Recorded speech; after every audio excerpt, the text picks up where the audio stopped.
watch the result. You have been faithful over $10. I will now give you charge of $10,000.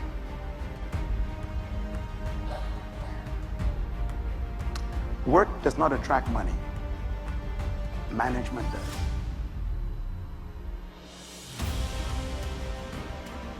Work does not attract money. Management does. Whether you attract more material resources to use for God's work on earth is determined by how well you manage what he gave you the first time.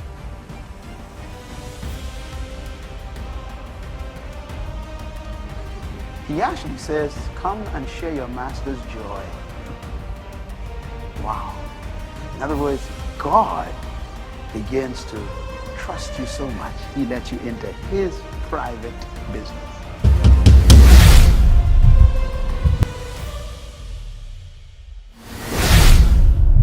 Let me put it this way. When you give God a tithe, look at me, this is deep now. The pressure just starts. Why? He got his. Now he watching you to see how you manage his 90%. That's pressure. So there's more pressure after you tithe. Do you understand that? Yeah. So God want to know, okay, that $1,000 you got for a bonus at Christmas, I want you to go back and account what you did with it. Just write down everything what you did with that. You'll be amazed how you abuse that. And then he says, so you come to pray again for another 10,000. Lord, what I can do with you, God? Say, what I can do with you?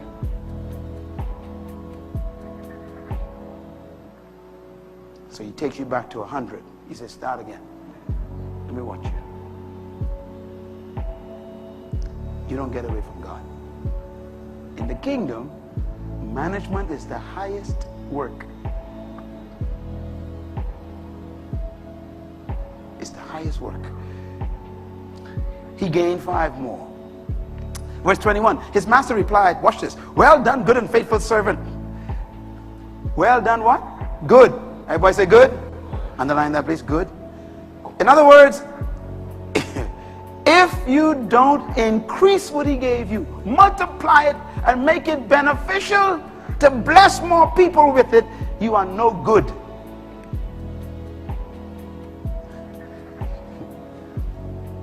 Let me tell you something. Nothing can be better than God calling you good. We keep saying God is good.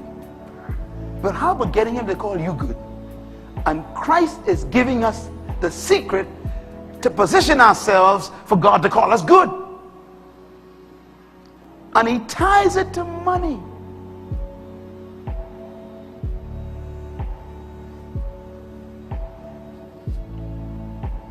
The scarcest thing in most people's lives is money. Am I right?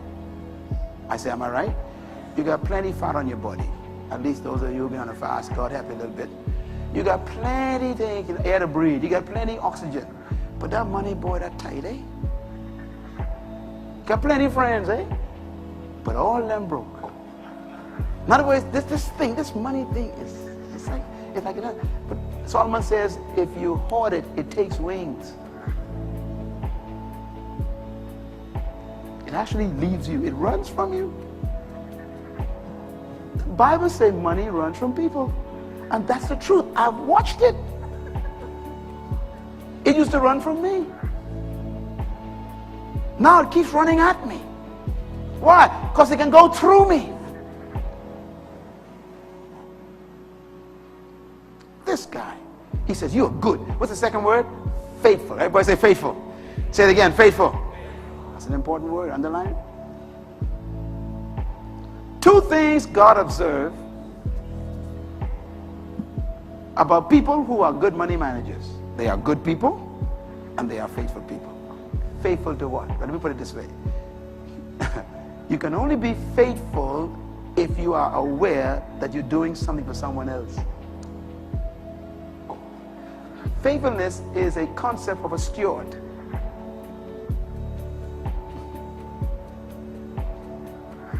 Faithfulness implies you are accountable to someone. In the name of Jesus. He says, you've been faithful. Now watch the result. You have been faithful over $10. I will now give you charge of $10,000.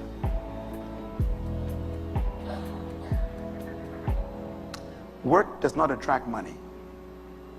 Management does.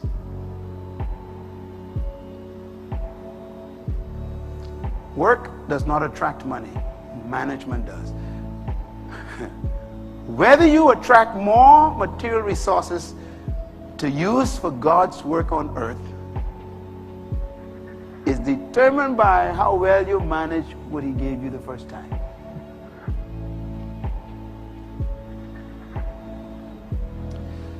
He actually says, come and share your master's joy. Wow. In other words, God begins to trust you so much, he lets you into his private business.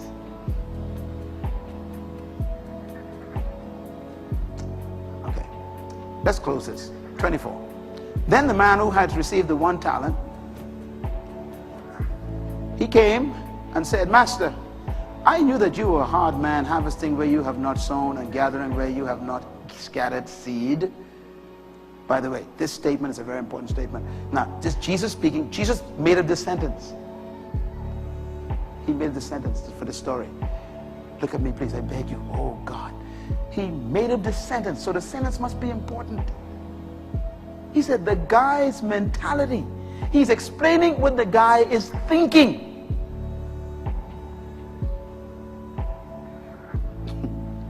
In other words, this man never got his money to grow or multiply, not because the money couldn't. His mentality stopped the money from growing. Jesus said, he said in his mind, this guy said to himself, I know you. You mean. That's what that statement means. The man was jealous. He was angry at a wealthy man. Some of you feel that way about me right now since I told you I was debt free. Who does he think he is? See, that's why you ain't gonna never get it. Listen, you can never get help from someone you're jealous of. Write that down, please. If you are jealous, they can't help you. I'm telling you, if you see somebody blessed, go find out how they did that. If you are angry and hate somebody, you cannot receive from them. You can never receive from someone you don't respect. This man did not respect the master. He was suspicious of the master. He was jealous of his wealth. As a matter of fact, it's even worse. He felt that the master got his money by using him. Ooh, that's a Bahamian. So why should I give him more? That's not kingdom culture. In verse 25, he says, therefore I was afraid. Fear and money don't go together. I was afraid. I think I have a good question, you know. The question is, who was he afraid of?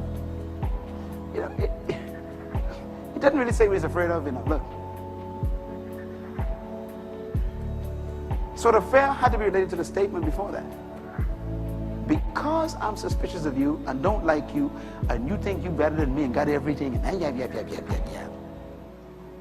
I was afraid to get involved in it.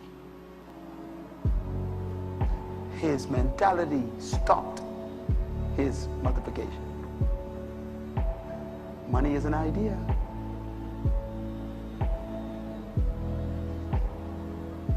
See here, take your money back, he says. His master replied, you wicked and lazy. Everybody say wicked? Underline that. We almost think of wicked people as those who are doing witchcraft and turning salt down on people and all kind of things. He said, look, there's wicked people sitting right here in this building. A wicked person is somebody who mismanaged money.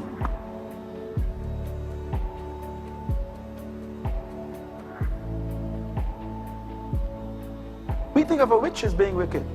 But if that's true, you're sitting next to one. Don't know where to pay check on. Buying things they can't afford. Investing in things they can't afford. Buying stuff trying to compete with everybody else. That means spending money on shoe and watch and things because it's a fad. Hey, be delivered. If you buy stuff to be accepted by the world, you are not in the kingdom. Because remember, we are in the world but not of the world. So tonight, in Jesus' name, may you be delivered from fashion.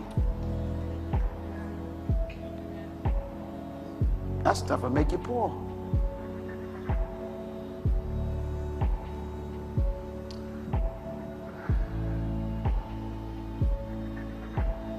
I heard Donald Trump this week.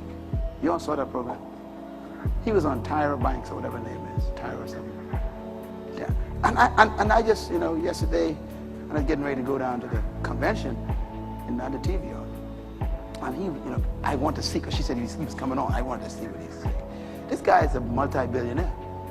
So she asked him some interesting questions. She said, do you carry doggy bags home and from restaurant? He says, absolutely yes. She said, of course, I do. She said, ask her a question. She said, do you pay for lunch every time, like if someone take you out, do you volunteer to pay for it? He said, no. He said, people just like to believe that that's automatic.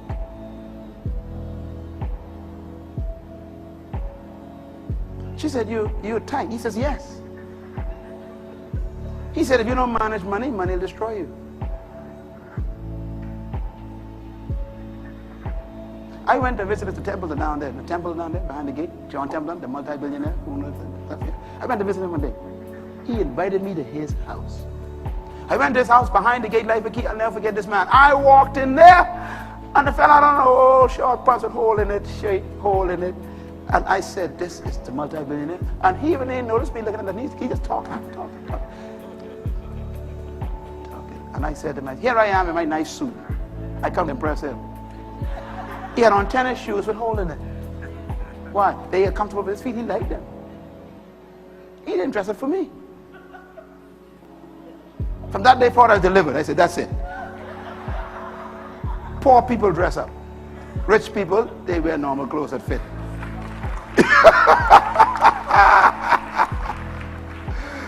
That's amazing, isn't it? Yeah. Set me free.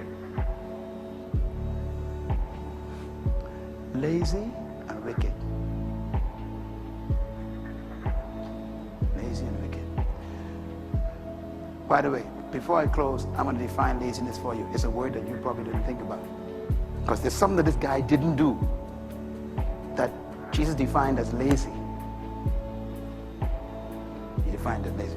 He says, I have not sown, you know that? He said, then why didn't you put my money in the bank and at least got some interest? In other words, even if you wasn't going to get the money to work for me, at least let the bank work the money for me.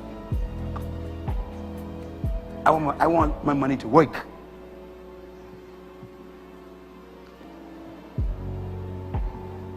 Take the money from this man and give it to the guy who have the most, he says. That makes sense. That makes good sense to me. Whoever makes the most money for me, I can give him more money to make more money.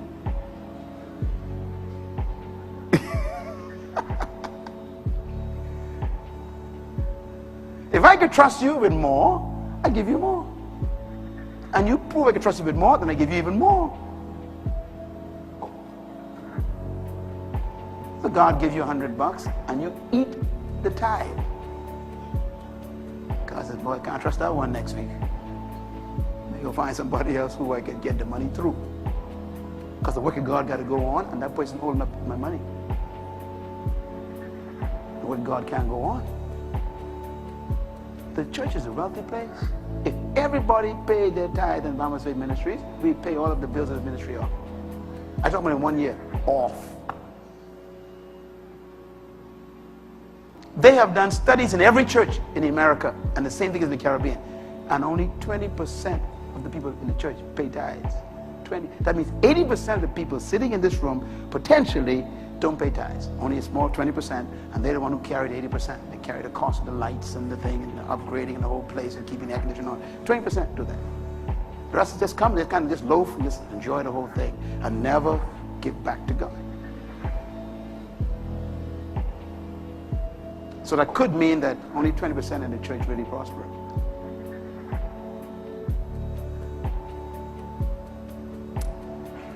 Can he trust you with management?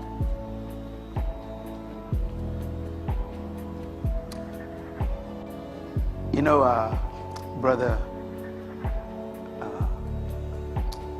my trumpet player, where he is? Odin Moss. Odin, where are you? He had to slip out. Odin Moss, his mother called me one day. She said, Pastor Myles, I want you to come by my house. He said, Marital, you okay? She said, I'm okay. Moss, she said, I'm okay, Miss Moss. She said, okay. So I said, okay, I'll stop by. And I stopped by. And she gave me 2 oranges.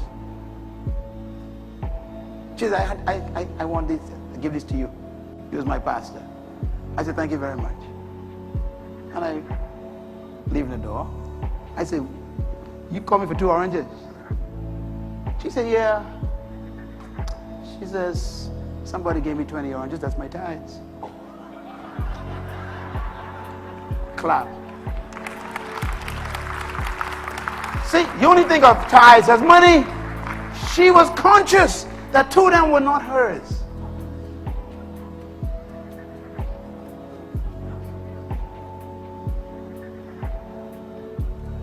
She never want. She'll never want anything. Her thinking is right. Do you think tithe first? Or you got to wait till you come to church to be reminded by the pastor? Everyone who has will be given more, and he who have an abundance. Whoever does not have, even what he has, will take away from him. It's so negative, isn't it? That's so depressing. He said, if you don't manage your money well, I'll take the little you get and give it to someone like Pastor Myles. He'll have abundance, and you'll even be worse off than before you get anything. Because management attracts prosperity.